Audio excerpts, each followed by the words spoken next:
ഇന്ന് ഞാൻ എൻ്റെ ഒരു സ്വന്തം റെസിപ്പി പരീക്ഷിക്കാൻ പോവാണ്. പരീക്ഷണം വിജയിക്കുകയാണെങ്കിൽ ഈ ഒരു കേക്ക് നമ്മുടെ മെനുവിലേക്ക് ആഡ് ചെയ്യും. അപ്പോൾ കാരമൽ ബനാന കേക്കാണ് നമ്മളിന്ന് ചെയ്യാൻ പോകുന്നത്. ഒരുപാട് വീഡിയോസ് ഞാൻ യൂട്യൂബിൽ കണ്ടിട്ടുണ്ട്.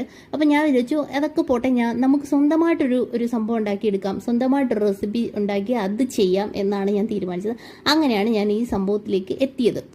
അപ്പോൾ ചെയ്യുന്നത് എന്താണെന്ന് വെച്ചാൽ, നന്നായിട്ട് പഴുത്ത ബനാനയാണ്, അത് ബട്ടറിൽ നന്നായിട്ട് ഫ്രൈ ചെയ്തെടുക്കുന്നുണ്ട്. അതിനുശേഷം കാരമൽ സിറപ്പ് ഉണ്ടാക്കി എടുത്തിട്ട് അതിലേക്ക് ഈ ബനാന ആഡ് ചെയ്ത് അതിൽ കുറച്ച് ഹണി കൂടി ആഡ് ചെയ്ത് മിക്സ് ചെയ്തെടുക്കുന്നുണ്ട്. ഇതാണ് നമ്മൾ ഫില്ലിങ്സ് ആയിട്ട് ഉപയോഗിക്കാൻ പോകുന്നത്. ഈ ഒരു ബനാനയുടെ മിക്സ് ഉണ്ടല്ലോ, ഇപ്പം നമ്മുടെ കുഞ്ഞുങ്ങൾക്കൊക്കെ ഈ പച്ച ബനാന കഴിക്കാൻ ഇഷ്ടമില്ലാത്ത കുഞ്ഞുങ്ങൾക്കൊക്കെ ഇങ്ങനെ ഒന്ന് ഉണ്ടാക്കി നോക്കുക കേട്ടോ. നല്ല ടേസ്റ്റാണ്, അവർ കഴിക്കുകയും ചെയ്യും. ഒരുപാട് മധുരമൊന്നും ആയിരിക്കില്ല. നമ്മൾ വിചാരിക്കും ഹണിയൊക്കെ ആഡ് ചെയ്യുന്നതുകൊണ്ട് ഭയങ്കര മധുരമായിരിക്കുന്നു, ഒട്ടുമില്ല. ഈ കാരമൽ സിറപ്പിന് ഒരു കയർപ്പ് ടേസ്റ്റ് ഉണ്ട്. അപ്പോൾ ഇതെല്ലാം കൂടി ഒന്ന് ബാലൻസ് ആയി പോവും. പിന്നെ ഈ ക്രീമിലേക്ക് ചെയ്തിരിക്കുന്നത് വെച്ചാൽ